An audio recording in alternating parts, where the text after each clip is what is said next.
actualité. C'est une actualité qui concerne Michel Platini, condamné une nouvelle fois et de manière définitive par le tribunal arbitral du sport ce matin.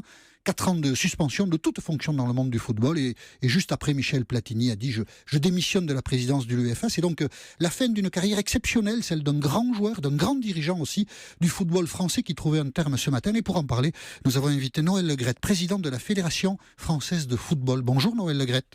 Oui, bonjour. Comment réagissez-vous à la décision du tribunal arbitral du sport, donc de suspendre Michel Platini, et puis Michel Platini qui du coup démissionne de sa présidence de l'UEFA? Quelle est votre réaction?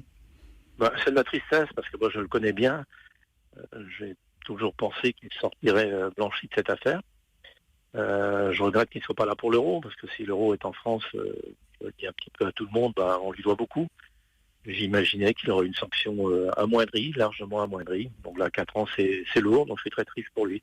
Vous êtes triste pour lui, on le comprend. Ça veut dire que pour le tribunal arbitral du sport, il y a des faits dans le dossier que peut-être ceux-ci, vous l'aviez mal évalué? Vous savez, nous, les dossiers, on ne les connaît pas, ni vous ni moi. Parce que le tribunal a décidé, il a décidé en toute conscience. Nous, on ne critique pas la décision qui a été prise par le tribunal. Moi, je pense plus à l'homme qui est un ami que l'on connaît bien, qui a été quand même quelqu'un d'extrêmement important pour le football français. Donc, je suis peiné pour lui. Un grand champion, un grand dirigeant? Absolument, il a bien travaillé. J'étais à l'UEFA la semaine dernière. Je m'aperçois que la plupart des fédérations, surtout petites, celles qui ont besoin de l'UEFA, en fait, sont très, très Platini. Donc, je trouve effectivement dommage qu'il soit dans une affaire aussi, pour lui, très, très compliquée. Vous allez l'inviter malgré tout à l'Euro?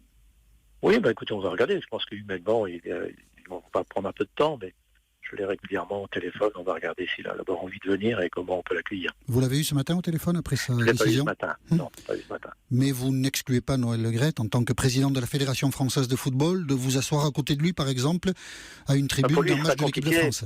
Pour lui, ce sera compliqué, parce que je me rappelle que l'organisation est l'organisation UEFA, qu'il soit au stade, s'il souhaite venir, je regarderai comment on peut l'accueillir dans les meilleures conditions. D'accord, donc si vous pouvez, vous l'accueillerez dans les meilleures conditions, c'est ce que vous dites, Noël Le Graët. Pour en revenir tout de même à la condamnation, pas à la condamnation elle-même, mais à ce qu'elle dit du football international, il y a quand même quelque chose qui cloche gravement dans ce monde-là, non?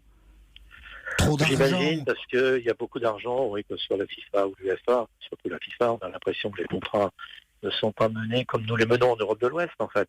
Donc c'est extrêmement compliqué. Il y a sûrement des négligences dans un certain nombre de dossiers. Ce qu'on peut souhaiter, c'est que la FIFA reparte sur de bonnes bases.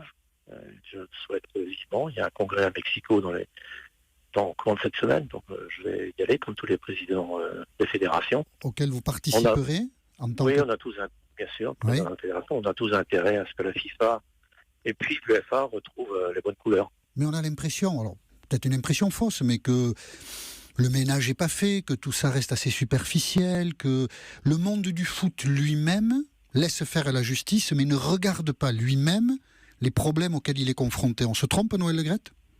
Oui, parce que si vous regardez bien qui a pris cette première décision, c'est la FIFA.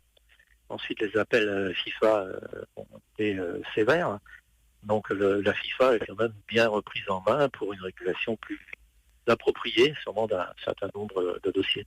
Je dis ça parce que vous-même, Noël Le Graët, vous êtes surpris par la décision du tribunal arbitral du sport. Vous pensiez que peut-être il sortirait blanchi. Ça veut dire que vous n'avez peut-être pas une appréciation exacte de ce qu'a été et de ce qu'est la FIFA.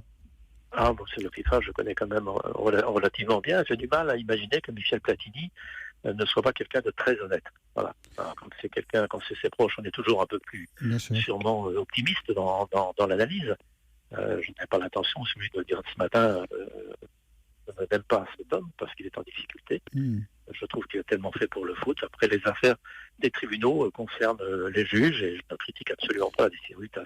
Mais vous avez raison, Noël Le Graët, on est tous déçus parce que Michel Platini a été un grand champion, il nous a fait rêver. En même temps, quand les Panama Papers sortent, on se rend compte, tiens, il a une société au Panama. Donc on voit bien que... Oui, je ne suis pas là pour faire le truc. C'est pas accabler Michel Platini, mais on se dit que dans le monde de la FIFA, il y a des choses qui marchent mal quand même. Je regrette. Michel n'a pas sûrement été plus prudent. Je pense que c'est plus de la négligence que de la malhonnêteté qu'il a fait, mais je ne connais pas le dossier à fond. Seul le TAS est capable de donner un écrit plus performant que les analyses. D'accord. Donc, en tout cas, c'est une triste journée pour le football français. Je le regrette vivement, vous en doutez bien. Merci Noël Legrette d'avoir accepté l'invitation d'Europe 1. Je vous en prie, au revoir. Europe 1.